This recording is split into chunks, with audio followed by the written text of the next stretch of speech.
मुझे सबसे ज़्यादा क्वेश्चंस ये आते हैं कि सर एक बात बताओ, सीमैट का नोटिफिकेशन कब आने वाला है। देखो यार, इस वीडियो में हम बात करेंगे नोटिफिकेशन के बारे में, क्या गलतियां बच्चे करते हैं, और आपका ओवरऑल एनालिसिस के बारे में भी हम बात करेंगे। सो एनालिसिस में आपको 2-3 साल का बता दूंगा, सो लोड मत लेना, इस वीडियो को एंड तक देखना, इट विल गिव यू बहुत अच्छा खासा क्लैरिटी आपको मिल जाएगा कि एग्जाम कैसे आता है। देखो यार, तुम्हारा जो एग्जाम है ना, वो एक्सपेक्टेड है कि मार्च महीने के एंड में होगा ही होगा, no doubt about it. Max to max April first week तक होने के चांसेस काफ़ी ज़्यादा है।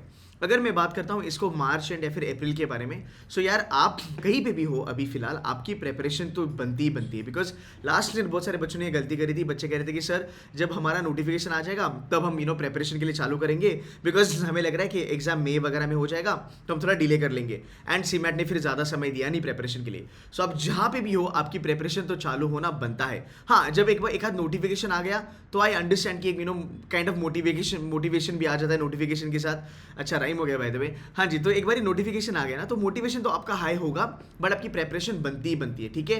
बिकॉज अगर इन लोगों ने बम फोड़ दिया, मे बी अगर इन लोगों ने बस आपको 1 महीने का टाइम दे दिया, देन आप थोड़े बहुत शॉक में रहोगे कि यार अभी 1 महीने में हम क्या ही फोड़ेंगे। बट अगेन, एग्जाम के बारे में अगर मैं बात करूँ, you can still gun for Jamnalal Bajaj, it is one of the best B school guys. इसके लिए अभी भी आपके पास बहुत ज्यादा टाइम है। अगर आप 2 महीने का भी टाइम पकड़ते हो, I think you should be able to knock this exam off very well. Number 1, exam कैसे आता है। देखो 2022 के बारे में अगर हम बात करेंगे, जहाँ पे पैटर्न चेंज हुआ था, 2020 आया था गाइज। क्वांट्स आपका इजी टू मॉडरेट आया था, लॉजिकल रीजनिंग आपका इजी था, इंग्लिश आपका इजी था, इनोवेशन आपका इजी था, जीके आपका मॉडरेट था।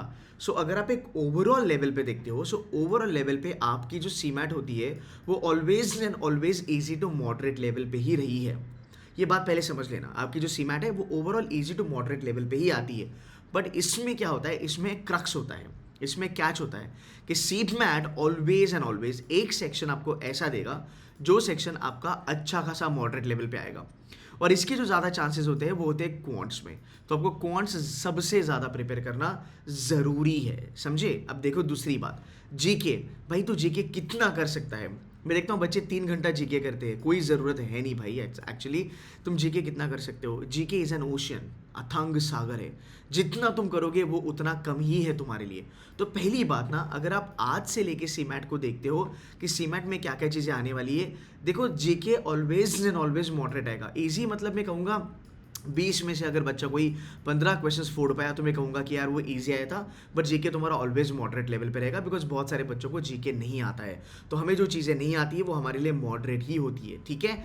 अब आपका लॉजिकल रीजनिंग ईजी लेवल पे होता है, इंग्लिश ईजी लेवल पे होता है, इनोवेशन एंटरप्रेन्योरशिप ईजी लेवल पे होता है, क्वांट्स थोड़ा सा आपका मॉडरेट लेवल पे चले जाता है। बट आपका एक जो ओवरऑल एग्जाम है वो काफ़ी इजी होता है। सो 2022 का एग्जाम आपका इजी था। अगर मैं बात करूँ 2021 के बारे में, तो यार क्वांट्स मॉडरेट लेवल पे था, लॉजिकल रीजनिंग मॉडरेट लेवल पे था। मॉडरेट लेवल का मतलब क्या था, पेपर आपका लेंदी था। ये बहुत सारे बच्चे नहीं समझते हैं। बहुत सारे बच्चों को लगता है कि एलआर तो काफ़ी इजी है, डुएबल है, हम तो कर ही लेंगे। नहीं, ऐसा नहीं होता। देख यार, तेरे पास 20 क्वेश्चन है, तेरा टारगेट होना चाहिए अगर मुझे बजाज चलना है 20 में से 20 या फिर कम से कम मुझे 18 क्वेश्चन तो फोड़ने हैं, राइट। तो यहाँ पे ना जब लेंदी क्वेश्चन पेपर आपका आता है, तब आपका क्या काम करता है, स्पीड काम करता है। एंड यू नो व्हाट, जब मैं कहता हूँ ना लेंदी पेपर आता है, पकड़ लेना 20 में से तुम्हारे 3 क्वेश्चन ऐसे होंगे जो तुम्हारा पूरा सेक्शन खराब करेंगे। ये 3 सेक्शन को तुम्हें अवॉइड, रादर ये 3 क्वेश्चन को तुम्हें अवॉइड करना है। अगर तुम्हें 3 क्वेश्चन को अवॉइड कर सकते हो तो आप गेम में बने हुए हो। सो हमारे एक ओवरऑल लेवल ऑफ डिफिकल्टी के बारे में बात करेंगे। So it has always been easy to moderate, doable होता है। आप अपना सेक्शन देखो, जहाँ पे आप फोड़ सकते हो आप उसको पकड़ के चलो। देखो मैंने पहले भी कहा था लास्ट ईयर, रादर आपके लास्ट वीडियो में भी मैंने कहा था, आग वाला फंडा जो मेरा हर एग्जाम में काम करता है, that's called as arithmetic, algebra and geometry. अगर आप देखेंगे अरिथमेटिक लास्ट ईयर आपके 8 क्वेश्चन आए थे, अलजेब्रा का आपका 1 ही क्वेश्चन आया था, ज्योमेट्री का आपके 2 क्वेश्चन आए थे। कुल मिला के ये पूरा का पूरा सेगमेंट आपका 11 क्वेश्चन का बना था, ठीक है। अब अरिथमेटिक में कुछ कुछ एरिया ऐसे थे जो काफ़ी ज़्यादा टाइम कंज्यूमिंग थे, जैसे टाइम स्पीड डिस्टेंस वगैरह। इसको अवॉइड मारना ही बेटर हो सकता था बच्चों के लिए। अगर मैं बात करूँ तुम्हारे डीआई के लिए, डीआई थोड़ा सा लेंदी था, जहाँ पे कैलकुलेशन ज़्यादा थे। तो आपका पहला टारगेट ये होना चाहिए कि आपका जो स्पीड मैथ्स है वो आपका बहुत तगड़ा होना चाहिए। सर स्पीड मैथ्स में क्या, रेसिप्रोकल आपका बहुत अच्छा होना चाहिए, किसी भी हाल में आपका रेसिप्रोकल काफ़ी बढ़िया होना चाहिए।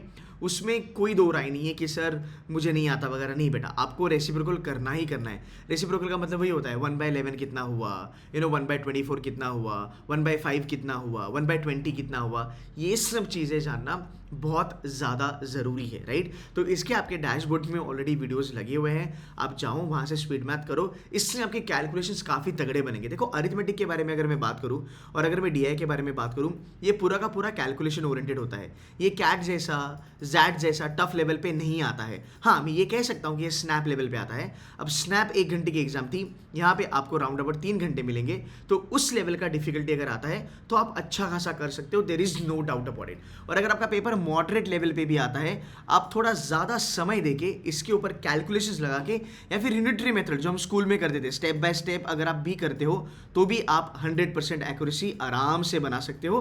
बट आपको ये जानना ज़रूरी है, दूसरी चीज़ अलॉन्ग विद स्पीड, कि कौन से क्वेश्चन हमें करने हैं, कौन से क्वेश्चन हमें नहीं करने हैं। वो जो भी चीज़ें हैं वो मैं पूरा का पूरा, मेरा जो लाइव लेक्चर्स है हम वो आपको करेंगे, हम वो आपके लिए सॉर्ट आउट कर देंगे, उसके आपको लोड लेने की जरूरत नहीं है।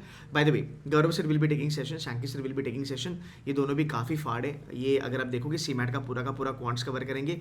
रादर लास्ट ईयर अगर हमारा सीमैट का अगर आपने कोर्स ज्वाइन करा होगा, आपका क्वांट्स काफ़ी स्मूथ गया होगा, बिकॉज अगर आपने अच्छे से पढ़ाई करी होगी और अगर आपको अपने अगर डैशबोर्ड एंड हैंडआउट्स को अगर आपको ध्यान से देखा होगा, सो क्वेश्चंस भाई क्लोज बाय थे, ऐसा कुछ आउट ऑफ द वर्ल्ड नहीं आया था। तो अगर आपको एक अटैक करना है, आप पहला अरिथमेटिक पे अटैक करना चालू करो। सर अरिथमेटिक में मेरा हाथ तंग है, जहाँ तक time speed distance and time and work का सवाल है, कोई बात नहीं, तू मुझे रेसिप्रोकल अच्छे करके दिखा। मैं तुझे कहता हूँ कि तू डेटा इंटरप्रिटेशन में ज़्यादा काम कर ले। यहाँ पे तुम्हारे time speed distance time and work के 3 से 4 क्वेश्चन आएंगे, ये छोड़ दे, तो इसके ऊपर टारगेट कर, तेरा सिमिलर स्कोर बनेगा, तेरा सिमिलर नंबर ऑफ क्वेश्चन का अटेंड बनेगा।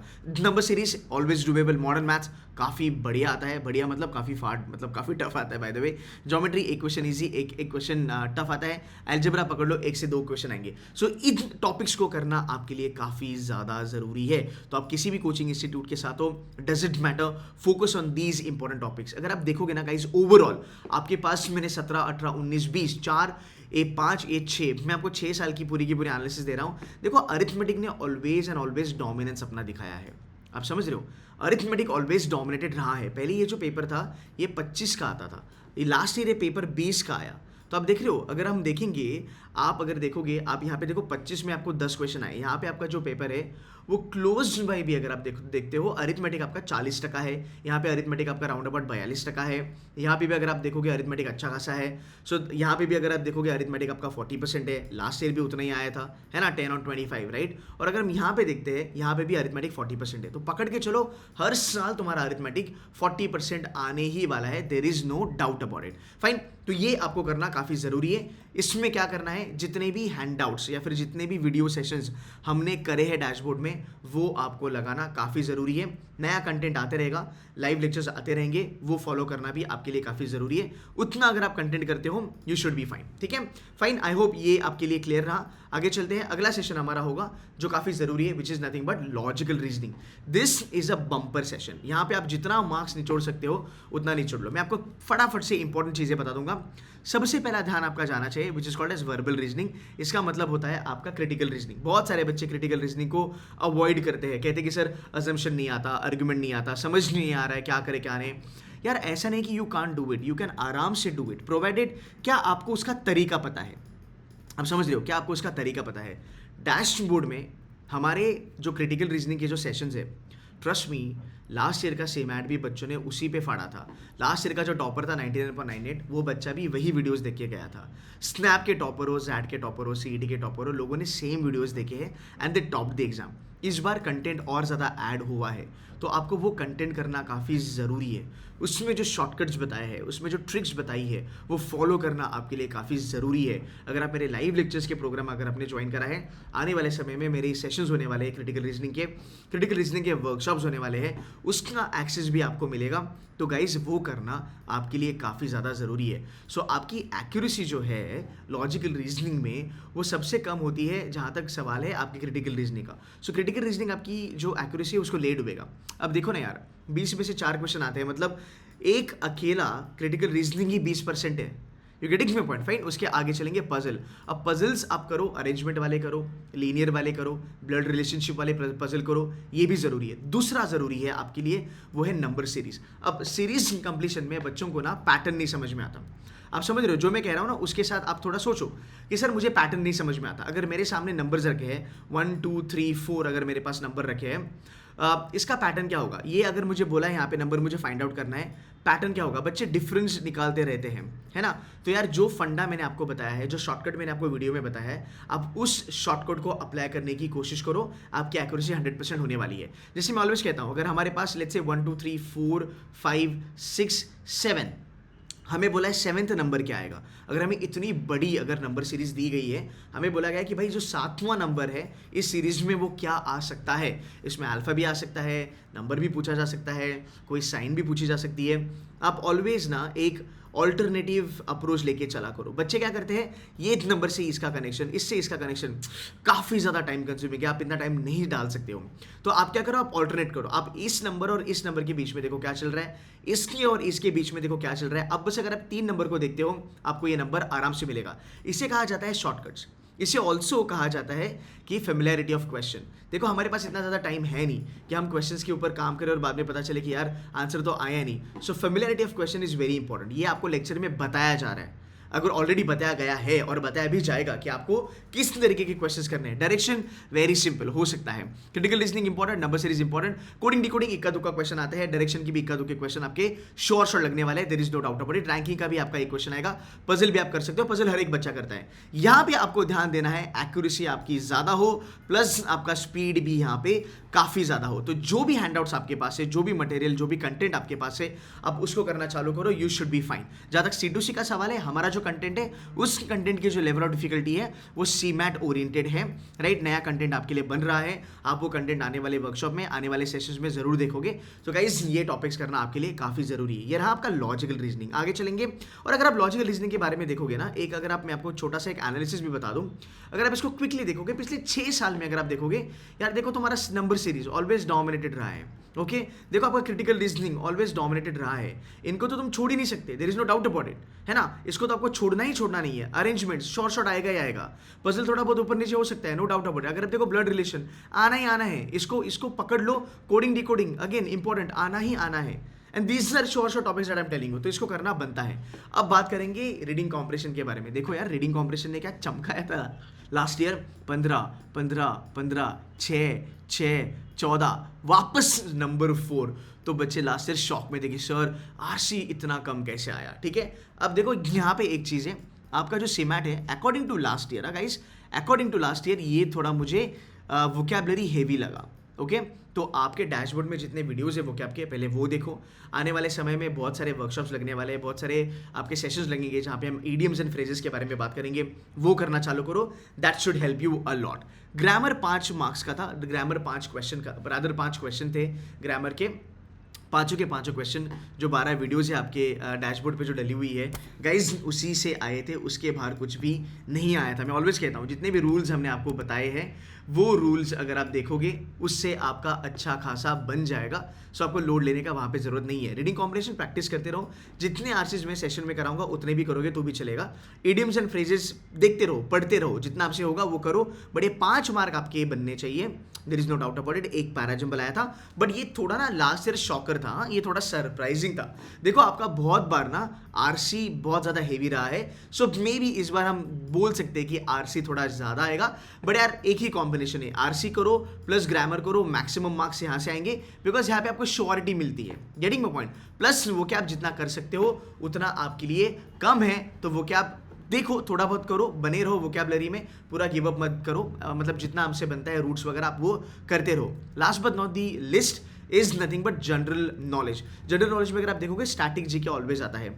ये लोग पूछते हैं, लोग डांसेस के बारे में पूछते हैं, ये लोग टाइप्स के बारे में पूछते हैं, करेंसी कैपिटल वगैरह के बारे में पूछते हैं। एक पूरा का पूरा जीके का प्रोग्राम है हमारे यहाँ पे, जहाँ पे आप देखोगे ये जो स्टैटिक जीके है ना, इसको शॉर्टकट दिया है मैम ने। सो रूपांशी मैम ने इसको बताया है कि आप ये डांसेस वगैरह कैसे आप याद रख सकते हो, क्लू क्या है इसको याद रखने का। तो वो जो वीडियोज़ है वो वीडियोज़ पहले कर लेना, that will help you a lot. अगर आप वो वीडियोस कर लेते हो you should be fine. Plus यहाँ पे कुछ पीडीएफ्स वगैरह लगाई है, वो पीडीएफ्स एक बारी गो थ्रू कर लेना, it will help you again. And पिछले 6 महीने का जो भी करंट अफेयर्स है उसको भाई छोड़ना मत, वो करंट अफेयर्स करना काफ़ी ज़्यादा ज़रूरी है। ये हमारा डैशबोर्ड है, इस डैशबोर्ड पे अगर आप देखोगे यहाँ पे पूरा का पूरा क्रिटिकल रीजनिंग पड़ा है। ग्रामर की यहाँ पे 12 वीडियोज़ है, ये वीडियो कर लेना, इसमें और एड ऑन आने वाला है वैसे देखा जाए तो। यहाँ पे अगर आप देखोगे तो आपका जनरल नॉलेज का भी डैशबोर्ड होगा। आपने हमने यहाँ पे नॉन कैट अरिथमेटिक भी कवर करा है। This like specific questions.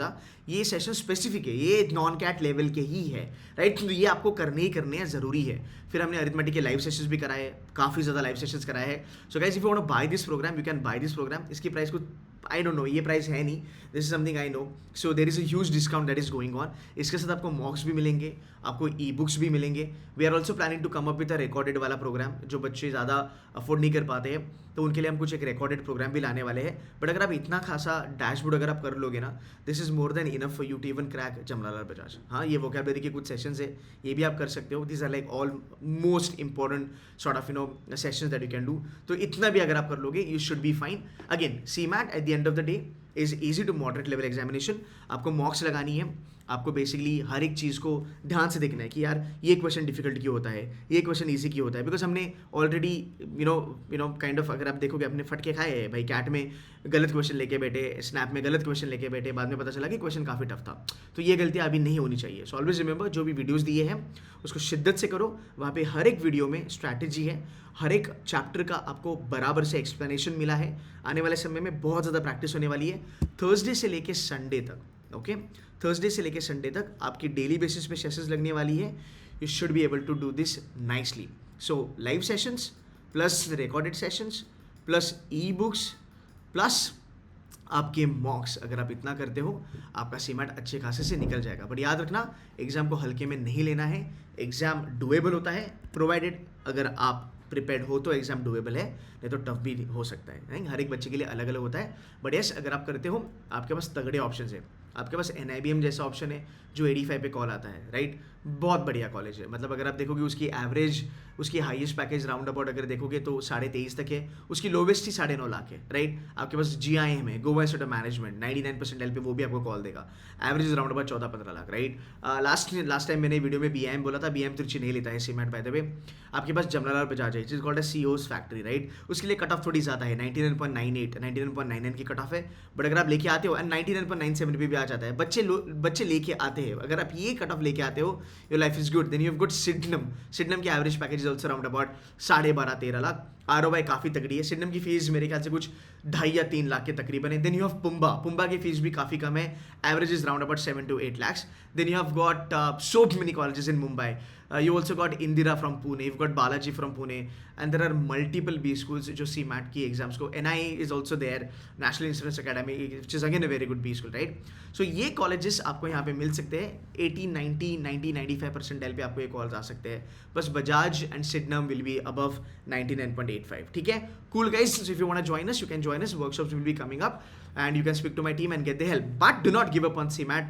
Work super duper hard on CMAT. It's a doable exam. You never know. बच्चे ने लास्ट ईयर 70% लाया था कैट में, he ended up scoring 99.97 in CMAT. मैं ऑलवेज कहता हूँ, अगर कोई स्टूडेंट दिल से बराबर स्ट्रैटेजी लगा के, प्लानिंग करके, एक अच्छा कंटेंट पकड़ के अगर मेहनत करता है, वो एग्जाम निकालेगा ही निकालेगा। मोटिवेशन अपनी जगह है, उस मोटिवेशन को प्रेपरेशन में डालना अपना काम है। अगर आप मोटिवेट होकर प्रिपरेशन सही करते हो तो भाई आपकी जीत है। अगर आप खाली मोटिवेटेड हो और आपको पता नहीं आप कौन सी हैंड आउट कर रहे हो, आपको पता नहीं कंटेंट का लेवल क्या है, आपको लेवल ऑफ डिफिकल्टी नहीं पता, क्वेश्चन सिलेक्शन अगर आपको नहीं आता है, या फिर आपको एग्जाम का स्ट्रैटेजी नहीं पता है, तो वो मोटिवेशन सक्सेस में कन्वर्ट नहीं होता।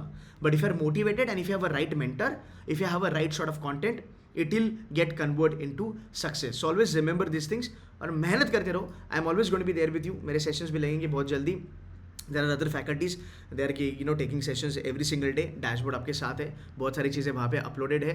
वीडियोस YT पे फॉलो करते रहना, सेशन जब भी मेरा हो अटेंड करते रहना। स्ट्रैटेजी सेशंस पे भी होगा जूम पे बहुत जल्दी, वो भी अटेंड करना। And I will see you guys in the classroom. Take care, bye bye.